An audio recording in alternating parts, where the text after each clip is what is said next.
ఈ 2 రోజుల్లో ఈ రాష్ట్రంలో జరుగుతున్నటువంటి అనేక కుంభకోణాలను ఒక్కటిగా బయటకు తీయబోతున్నాం. కొన్ని వేల కోట్ల రూపాయల కుంభకోణాలు మా దృష్టికి వచ్చినాయి. ఒక్కటిగా ఈ కుంభకోణాలను రుజువులతో సహా బయటపెట్టబోతున్నాం. ఖచ్చితంగా ఈ రాష్ట్ర ప్రభుత్వంలో జరిగేటువంటి అవినీతి, మంత్రుల ఇన్వాల్వ్మెంట్తో సహా అన్ని రుజువులతో సహా బయటపెడతాం.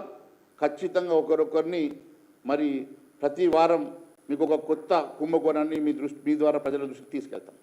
ఈ 2 రోజుల్లో ఈ రాష్ట్రంలో జరుగుతున్నటువంటి అనేక కుంభకోణాలను ఒక్కటిగా బయటకు తీయబోతున్నాం. కొన్ని వేల కోట్ల రూపాయల కుంభకోణాలు మా దృష్టికి వచ్చినాయి. ఒక్కటిగా ఈ కుంభకోణాలను రుజువులతో సహా బయటపెట్టబోతున్నాం. ఖచ్చితంగా ఈ రాష్ట్ర ప్రభుత్వంలో జరిగేటువంటి అవినీతి, మంత్రుల ఇన్వాల్వ్మెంట్తో సహా అన్ని రుజువులతో సహా బయటపెడతాం. ఖచ్చితంగా ఒకరొకరిని మరి ప్రతి వారం మీకు ఒక కొత్త కుంభకోణాన్ని మీ ద్వారా ప్రజల దృష్టికి తీసుకెళ్తాం. ప్రపంచంలో ఏ మూల ఏ క్షణం ఏం జరుగుతుందో వేగంగా తెలుసుకోవడానికి తొలి వెలుగు వాట్సాప్ ఛానల్ని ఫాలో చేయండి.